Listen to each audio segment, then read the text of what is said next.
नमस्कार, बहुत बहुत स्वागत है आपका मिड डे एजेंडा में। मैं हूं आपके साथ राष्ट्रीय थवाइत। आज चर्चा करेंगे नक्सलवाद पर। पहले शांति की गुहार, अब हथियार डालने से इनकार। जी हां, नक्सलवाद के खात्मे की कहानी एक बार फिर पेचीदा हो गई है। नक्सली चाहते क्या है, हथियार छोड़ना या लड़ाई जारी रखना? एक नए लेटर ने नक्सल संगठन की फूट को बेनकाब कर दिया है। केंद्रीय कमेटी कहे युद्ध विराम, तो तेलंगाना कमेटी ने साफ इनकार कर दिया है, यानी ना हथियार रखेंगे ना ही मुख्य धारा से जुड़ेंगे। तो इस पर हम बातचीत करने की कोशिश करेंगे, समझने की कोशिश करेंगे सरकार प्रशासन का क्या इस पर एक्शन होगा, यह भी जानने की कोशिश करेंगे।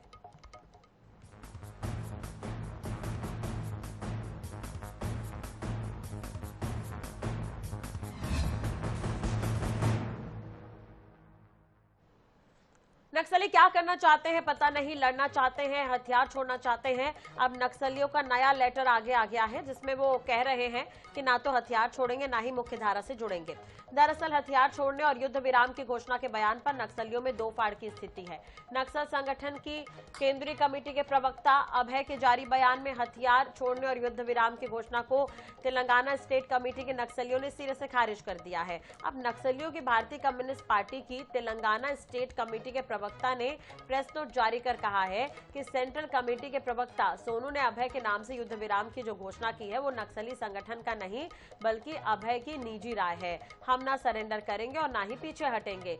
स्टेट कमेटी के प्रवक्ता ने कहा, बीजेपी सरकार नक्सलवाद को खत्म करने की योजना बना रही है जिसके चलते बड़े पैमाने पर ऑपरेशन लॉन्च करते हुए नक्सलियों को मारा जा रहा है। अब इसी साल मार्च में कुछ बुद्धिजीवियों ने एक शांति वार्ता का गठन करते हुए सरकार और नक्सलियों के बीच वार्ता का प्रस्ताव रखा था। अब इस पर गृह मंत्री विजय शर्मा ने पहले आईईडी हटाए, हत्याएं करना बंद करें, फिर आगे बढ़ेंगे। नक्सलियों का पहला पत्र पोलित ब्यूरो मेंबर का है और दूसरा पत्र जूनियर कैडर का है जो तेलंगाना से है।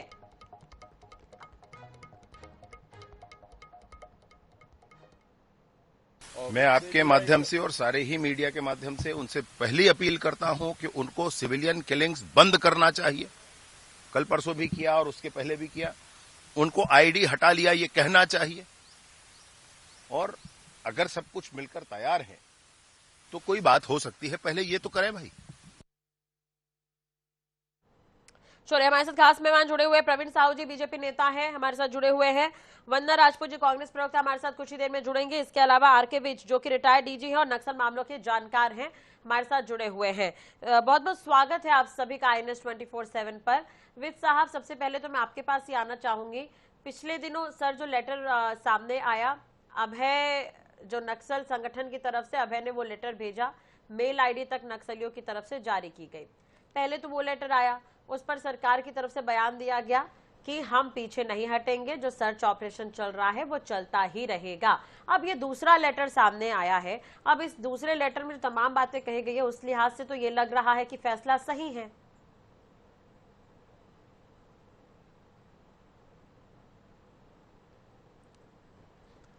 वी साहब, शायद म्यूट का बटन दब गया सर, एक बार उसको अनम्यूट कर दीजिए आप।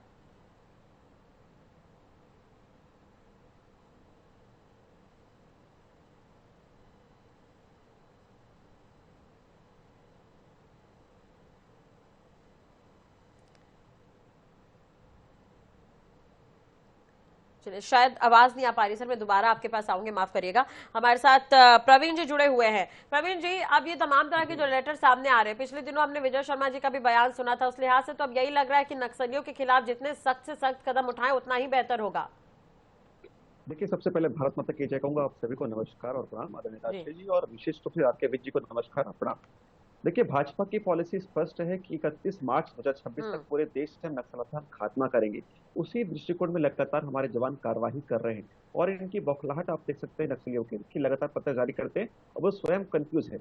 लेकिन महत्वपूर्ण विषय मैं कहना चाहूंगा आपके चैनल पर कि गोली और बोली दोनों एक साथ नहीं चल सकती। देखिए, शांति वार्ता का प्रयास इस भाजपा की सरकार ने भी स्वयं किया।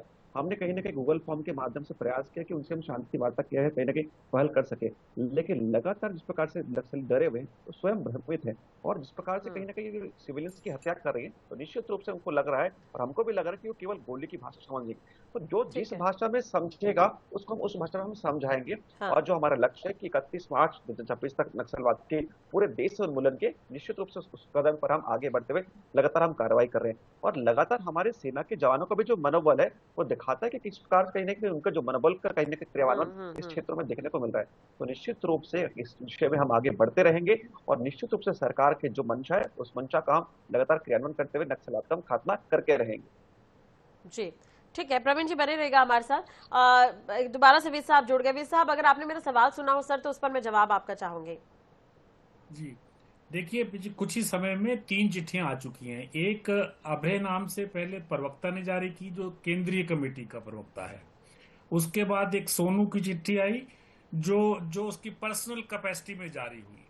उसके बाद अभी तेलंगाना स्टेट कमेटी की चिट्ठी आई है।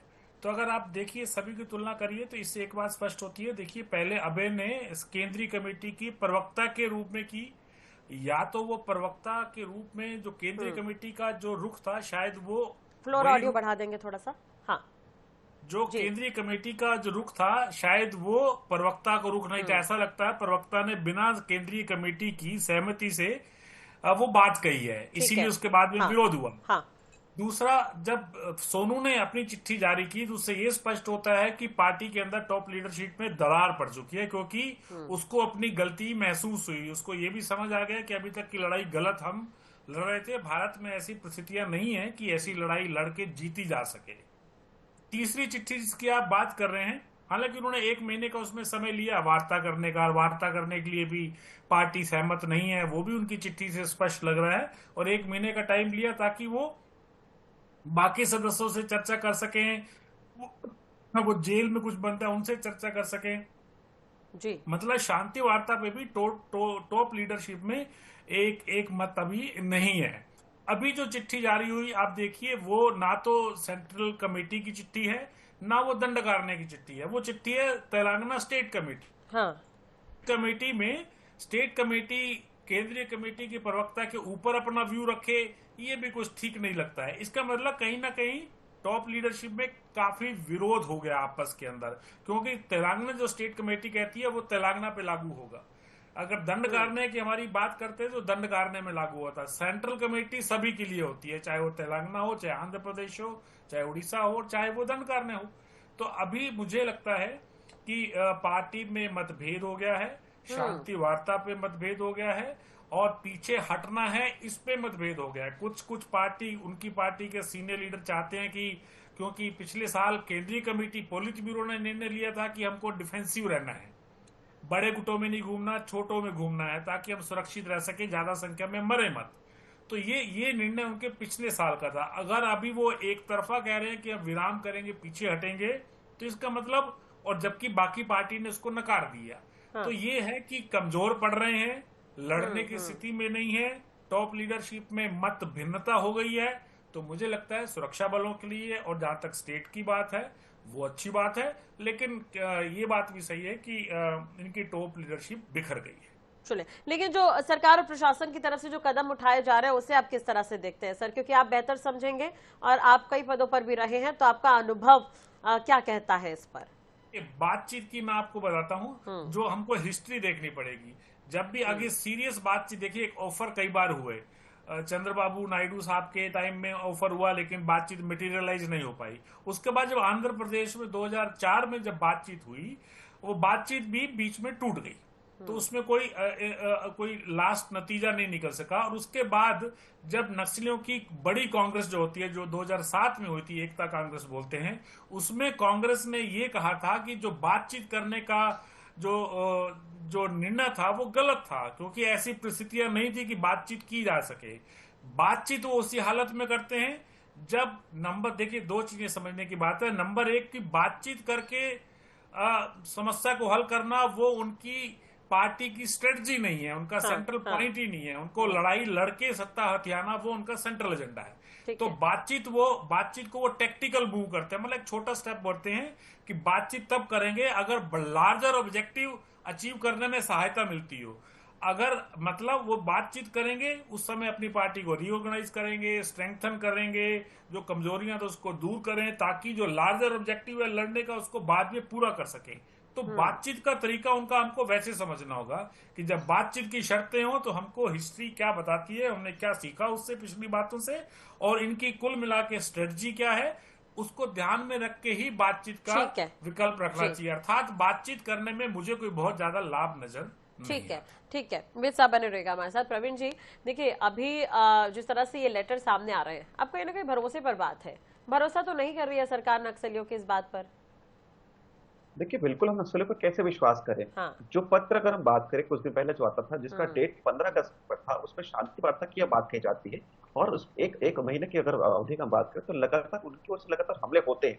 तो विरोधाभास उनके चिट्ठी में भी होता है और उनके कहने की गतिविधि में भी देखने को निश्चित रूप से मिलता है। तो सरकार किस प्रकार उन पर भरोसा करे। और देखिए हमारी भाजपा की सरकार जिस प्रकार प्रतिबद्धता पूर्वक हमने कहा था कि हम शांति वार्ता के लिए तैयार है, गूगल फॉर्म भी जारी किए, लेकिन उनकी ओर से कोई पहल नहीं हुआ। तो देखिए सरकार तो हर पहल पर उनसे बातचीत करने को तैयार थी। ये तो नक्सलवाद जो कहीं ना कहीं अपने विषय को कहीं नहीं रखते नहीं है। और देखिए लगातार हम कहें तो दोनों विषय एक साथ नहीं चल सकती है, गोली और बोली दोनों साथ नहीं चलेगी। लेकिन सरकार ने स्पष्ट कर दिया कि जो जिस भाषा में समझेगा हम उसको उस भाषा में हम समझाएंगे। और देखिए जो लक्ष्य लगातार लक्ष्य को प्राप्ति के लिए हमारे जवान प्रतिबद्ध है, उनका मनोबल ऊंचा है, तो निश्चित रूप से उसमें आगे हम बढ़ रहे हैं। लेकिन कांग्रेस की हम बात करें तो देखिए जिस राज्य से पत्र आ रहा है उसके राज्य के मुखिया सीएम रेवंत रेड्डी है, और यही रेवंत रेड्डी जो पहले कह चुके हैं कि भाई हमारे नक्सल को कहने का जवान को कहने के विराम लगाना चाहिए। और उसी क्षेत्र तेलंगाना के कहने के नक्सलवादी जो है कह रहे हैं कि भाई इस विषय पर इस प्रकार के विषय है। तो लगातार ये स्पष्ट होता है कि कांग्रेस का हाथ नक्सलवादियों के साथ है। भाई अगर लगातार अगर हम देखें जब भी कार्रवाई होती है कहीं ना कहीं कांग्रेस को आपत्ति होती है। तेलंगाना राज्य के सीएम ने ही बार बार कहा है कि भाई सीएम के जो जवान की जो विषय है, जो जवान के ऑपरेशन पर लगाम लगा देना चाहिए। तो कांग्रेस पार्टी पहले अपना स्टैंड क्लियर करे कि क्या वो नक्सलवादियों के साथ है या इनके विरोध में। यदि विरोध में है ठीक है, वंदना जी से पूछ लेते हैं, हमारे साथ जुड़ी हुई है वंदना जी। लेकिन इससे पहले भी लगातार हम इस पर चर्चा करते आए हैं। जब सफलता सुरक्षा बलों को मिल रही थी, सरकार की नीतियों पर हमने बातचीत की है, तो कांग्रेस भी लगातार ये कहती हुई आई है कि हम साथ हैं, सरकार हमें बुलाए तो बात करने के लिए। वंदना जी क्या कुछ कहेंगे आप? अभी आप सुन रही थी प्रवीण जी को।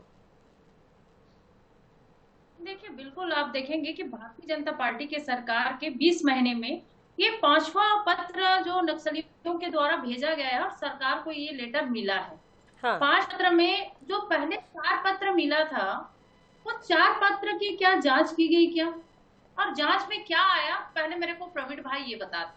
क्योंकि हम देख रहे हैं कि लगातार जो हमारे जो जवान है, जवान कार्रवाई कर रहे हैं और कहीं ना कहीं नक्सलियों का कमर टूट रहा है। उसके लिए बहादुर जवान को बहुत मैं बधाई देती हूँ और सलाम करती हूँ। लेकिन इसके साथ ही भारतीय जनता पार्टी के इस 20 महीने के सरकार में 5 पत्र मिले नक्सली के। 5 पत्र में पहले जो 4 पत्र था, उस पत्र की क्या जांच हुआ और जांच में क्या सामने आया, प्रवीण भाई बताते। और आप देखेंगे कि बोल रहे हैं कि अभी ये जो पत्र जारी हुआ है, वो पत्र के जो डेट बता रहे हैं वो 15 अगस्त 2025 की बात कर रहे हैं। 15 अगस्त 2025 में जब ये लेटर जारी हुआ, उसके बाद आप देखेंगे कि एक जो 12वीं का छात्र है, 12वीं का छात्र तिरंगा झंडा फहराता है, और उस तिरंगा झंडा फहराने की सजा उनको जन अदालत लोग लगा करके नक्सलियों के द्वारा उनकी बेरहमी से हत्या कर दी जाती है। तो ये सरकार जो है कहीं ना कहीं नक्सली के खात्मा के नाम पर जो आम जनता है उनको यहाँ पर बहुत ज्यादा। लेकिन देखिए वंदना जी, उस लेटर में एक बात का जिक्र है, उसमें तेलंगाना की तरफ से जो लेटर लिखा गया उसमें जो बौखलाहट है वो बीजेपी के खिलाफ साफ नजर आ रही है। बड़े नेताओं के मारे जाने का जिक्र है। नक्सली साफ कह रहे हैं कि बीजेपी ने कहीं ना कहीं जो कदम उठाया उससे नक्सलियों का खात्मा हो रहा है। उन्होंने इस चीज को माना है, स्वीकार किया, लिस्ट भी जारी की है। तो ये इसे सरकार की नीति कहें या कड़े कदम जो उठाया गया उसका परिणाम कहें? मैं वही आपको बता रही हूँ, कहीं ना कहीं अभी जो ये नक्सली का जो ये लेटर सामने आया, वायरल हुआ है, उसमें नक्सलियों की 2 फाड़ नजर आ रही है। जो 2 फाड़ नजर आ रही है, तो कहीं ना कहीं जो हमारे जो जवान है लगातार जो युद्ध कर रहे हैं, लगातार जो लड़ाई कर रहे हैं, तो कहीं ना कहीं उन लोगों को लग रहा है कि ये हमारा कमर टूट रहा है, हमारा रीढ़ की हड्डी टूट रहा है और हम यहाँ पर नाकाम हो रहे हैं, जिसके कारण नक्सलियों में भी 2 फाड़ देखने को मिल रहा है। ये हमारे जवान की सफलता है, जो लगातार कितने जवान इस पर शहादत भी हुए हैं और लगातार कितने सारे जवान अभी भी इस युद्ध में लगे हुए हैं। तो मैं सारे उस जवान को बहुत बहुत बधाई देती हूँ। नहीं, अभी तेलंगाना को लेकर कुछ कह रहे थे प्रवीण जी, उस पर मैं आपका जवाब चाहूंगी। रेवंत रेड्डी को लेकर उन्होंने कहा, तेलंगाना सरकार को लेकर उन्होंने सवाल उठाए। वहीं दूसरी तरफ नक्सली ये भी कह रहे हैं कि बीजेपी ने जो अभियान छेड़ा है वो उनके खिलाफ है। तो कहीं ना कहीं उनकी बौखलाहट ही है जो ये कह रहे हैं वो। देखिए प्रवीण भाई जो बोले हैं, ये भारतीय जनता पार्टी के प्रवक्ता के नाते कहीं ना कहीं उनको तो कांग्रेस पर सवाल उठाना ही पड़ेगा, क्योंकि 2026 का जो टारगेट गृह मंत्री जी दिए हैं, यदि टारगेट पूरा नहीं हो पाया, हम तो चाहते हैं कि टारगेट पूरा हो और हम साथ में हैं। यदि यह टारगेट पूरा नहीं हो पाया तो उस चीज के मतलब उस मत्थे को मरने के लिए कहीं ना कहीं उनको तो बहाना चाहिए ना भाई, कि हम 2026 में इसलिए हम इस टारगेट को पूरा नहीं कर पाए क्योंकि वहां के सरकार ने साथ नहीं दिया, उनको वहां के सरकार इनको संरक्षण देते हैं। ठीक है, प्रवीण जी से इस पर मैं जवाब लूंगी, लेकिन हाँ विद साहब हमारे साथ जुड़े, इस पर मैं थोड़ा सा उनसे स्पष्टता भी चाहूंगी, मैं खुद भी समझना चाहूंगी। विद साहब, जिस तरह का तेलंगाना का लेटर सामने आया है सर, उसमें ये कहा गया है कि बीजेपी ने हमारे खिलाफ अभियान छेड़ा, यानी कि उनकी वो बौखलाहट ही है, वो बताने की कोशिश कर रहे हैं कि अभी जो मुहिम चलाई जा रही है उससे हम बैकफुट पर है। ये वो एक दूसरी बात। इससे पहले विजय शर्मा जी को आपने सुना होगा, उन्होंने कहा कि कोई बातचीत नहीं होगी। तो ये कड़ा कदम ही है क्या? यही कारण है कि बैकफुट पर आ रहे नक्सली? और दूसरी तरफ सरकार की नीति कितनी इंपॉर्टेंट है सर? देखिए पहला मुद्दा तो बहुत ही क्लियर है। हाँ। कि पुलिस को, जो सुरक्षा बलों को और स्टेट को, मैं कहूंगा सबको मिलीजुली ये सफलता मिल रही है, ये निश्चित ही एक पॉलिसी के तहत है। कि अभी देखेंगे तो पिछले सालों में, पिछले कम से कम 1.5 साल और उससे पहले भी लगातार पुलिस आगे बढ़ रही है। पुलिस आगे बढ़ने का मतलब जो खाली इलाके थे, चाहे वो साउथ बस्तर का हो, बीजापुर का, सुकमा का हो, चाहे अबूझमाड़ का हो, वहां पर नए कैंप लगाए जा रहे हैं। जब नए कैंप हम लगाते हैं, आगे बढ़ते हैं, तो माओवादियों की जो पहले फ्री जिन इलाकों में आराम से घूम पाते थे वो सीमित हो जाता है। तो जब सीमित हो जाता है तो वो हमको ऑपरेशन करने में आसानी होती है और उनको दिक्कत आती है। यही कारण है वो अभी बॉर्डर के एरिया में इधर उधर जा रहे हैं, उनके कई सीनियर लीडर मारे गए हैं। तो ये आगे बढ़ना, नए कैंप लगाना और बस्तर फोर्स को बढ़ाना, ये सारे कदम जो हैं सरकार के और फोर्सेस का आगे बढ़ना, ये निश्चित ये दर्शाता है कि नक्सली बैकफुट पर है, इसमें कोई शक नहीं है। और जहां तक तेलंगाना स्टेट कमेटी और दंडकारण्य या सेंट्रल कमेटी का है, देखिए माओवादियों की एक चीज और स्पष्ट रहती है कि जब भी, चाहे जितनी भी पॉलिटिकल पार्टीज हैं, अगर उनमें कोई मतभेद रहता है किसी बिंदु पर लेके, चाहे पॉलिसी पे हो या अदरवाइज हो, वो उसका फायदा उठाने की कोशिश करते हैं। देखिए वो उसको बोलते हैं कॉन्ट्राडिक्शंस। तो वो जो कॉन्ट्राडिक्शंस, जो पॉलिटिकल पार्टीज में कॉन्ट्राडिक्शंस रहती हैं, तो वो माओवादी उसका फायदा उठा सकते हैं। बिल्कुल। और पॉलिसी बहुत जरूरी है सर, माफ कीजिएगा समय थोड़ा सा कम है। और आपने बिल्कुल ठीक कहा कि जो नए कैंप खुलते हैं उससे फायदा होता है। जैसा कि अभी एक सर्च जो है वो उस पर ये भी आया है कि जहां से नक्सलियों की एंट्री होती थी सीजे और तेलंगाना के बीच में, वहां पर 15 कैंप जो है वो साल भर में खोले गए हैं। तो इसका फायदा भी कहीं ना कहीं मिला है सुरक्षा बलों को। प्रवीण जी कुछ कह रहे थे। जैसे कि भाजपा का आरोप है, ये भाजपा का आरोप नहीं है। मैं विभिन्न डेट खोद कर रहा हूँ कि तेलंगाना के सीएम ने 2 सितंबर 2025 को कहा है कि नक्सलवाद एक विचारधारा, इसको खत्म नहीं कर सकते। और इस बयान के बाद 3 सितंबर को कहीं ना कहीं तरफ है नक्सलवाद की ओर से नक्सलियों के एक पत्र आता है कि भाई हम पीछे नहीं हटेंगे। तो ये स्पष्ट होता है कि नक्सलियों को बैकअप कोई कर रहा है तो कांग्रेस की सरकार करिए, तेलंगाना की सरकार करिए। और मैं खुले मंच से कहता हूं कि कांग्रेसियों का हाथ नक्सलियों के साथ है। इसलिए जहां जहां पर कांग्रेस पार्टी की सरकार है, वहां पर देखेंगे कि निश्चित रूप से उनका समर्थन कांग्रेस समर्थन नक्सलवादी को दे रही है। तभी तो इतने इनके बयान आ रहे हैं। हमारे प्रदेश में देखिए उनको विवश होना पड़ रहा है और उनके इस दंडकारण्य प्रदेश के उनके प्रवक्ता को कहना पड़ रहा है कि भाई हम पीछे हटना चाहते हैं। लेकिन तेलंगाना में ये विषय क्यों नहीं आ रहा है? क्योंकि कांग्रेस पार्टी की वहां पर। हाँ, वंदना जी, मैं इस पर ही आपका जवाब चाह रही थी मैम, इससे पहले अब क्लियर हो गया, स्पष्ट कह दिया प्रवीण जी ने। देखिए प्रवीण भाई बोल रहे हैं कि जहां जहां कांग्रेस की सरकार होती है वहां पर नक्सलवाद गतिविधि देखने को मिलता है।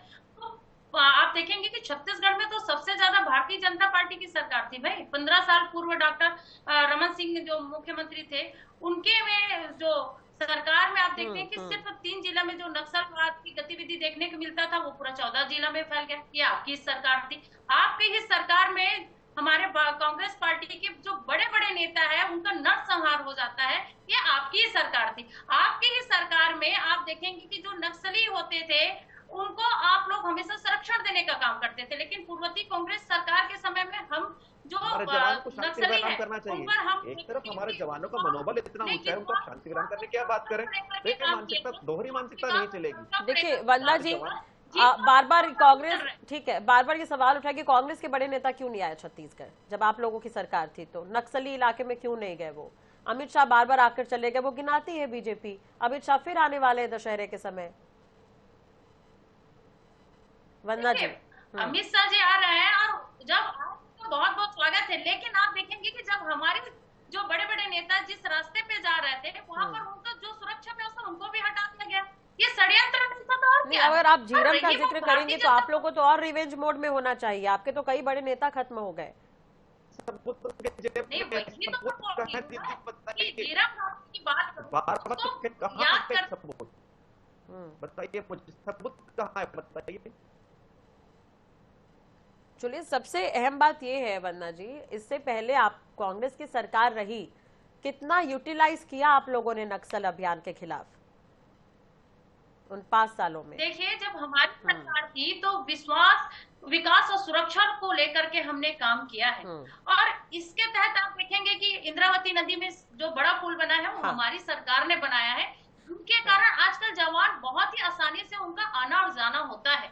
जो नए नए कैंप लगाने का काम था, कहीं ना कहीं हमारी भी सरकार थी और केंद्र में भारतीय जनता पार्टी की सरकार, दोनों मिल करके काम करते हैं, तब जाकर के इस तरह के जो नक्सली है, माओवादी का कमर टूटता है। बिल्कुल, उम्मीद तो यही देखिए 5 साल आप लोगों ने काम किया। अगर अब उसको बीजेपी आगे बढ़ाने का काम कर रही तो श्रेय लेने की राजनीति ना होकर यहाँ पर एक साथ नक्सलवाद को खत्म करने पर बात होनी चाहिए। क्यों प्रवीण जी?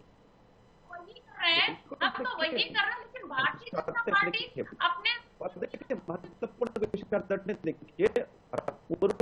अब आप लोग ये कहेंगे कि कांग्रेस ने कुछ नहीं किया, इससे पहले कुछ नहीं हुआ, तो फिर वो संभव नहीं हो सकेगा कि मिलकर हम आगे बढ़ रहे हैं। वो तो आरोप प्रत्यारोप ही होते रहेंगे। वही बोल रही हूँ मैं, आरोप प्रत्यारोप लगाने का पार्टी को नेता करते हैं। आपकी सरकार है, आपकी सरकार है। देखिए, तमाम पार्टियों से आईएनएच के माध्यम से भी हम यही निवेदन करेंगे कि मिलकर इस पर बात हो तो शायद बेहतर हो। विद साहब ने काफी कुछ चीजें बताई हैं जिससे तो ये लग रहा है कि वाकई बात करने के मूड में अगर सरकार नहीं, क्योंकि नक्सली खुद भी कंफ्यूज है और नक्सलियों की जो पुरानी जो स्थिति रही है, नक्सलियों ने जिस तरह से आतंक मचाया है यहाँ पर, उस लिहाज से तो लग रहा है कि सख्ताई जो बढ़ती जा रही है वो ठीक है। बहुत बहुत शुक्रिया आप सभी का जुड़ने के लिए और बातचीत करने के लिए। नक्सलियों का ताजा लेटर बताता है कि बंदूक की राजनीति में भी यहाँ पर कहीं ना कहीं बदलाव या उतार चढ़ाव जो है वो देखने को मिलते हैं। अब जिस तरह से नक्सलियों के स्टेटमेंट सामने आते हैं, बार बार बदल रहे हैं। अब राज्यों के हिसाब से भी लेटर सामने आ रहे हैं। तेलंगाना राज्य के आसपास जो नक्सली वो कुछ और कह रहे हैं, छत्तीसगढ़ के आसपास के जो नक्सली वो कुछ और कह रहे हैं। छत्तीसगढ़ में बीजेपी की सरकार है, तेलंगाना की बात करें रेवंत रेड्डी वहां पर है, तो तमाम तरह के सवाल उठ रहा है। ऐसे में ये लग रहा है कि मिलकर जो नक्सल प्रभावित राज्य हैं उन्हें बैठकर बात करने की आवश्यकता है और मिलकर अगर इस पर रणनीति बनाई जाए तो नक्सल प्रभावित राज्यों में भी इसका फायदा होगा। नमस्कार, नए मुद्दे के साथ एक बार फिर हाजिर होंगे।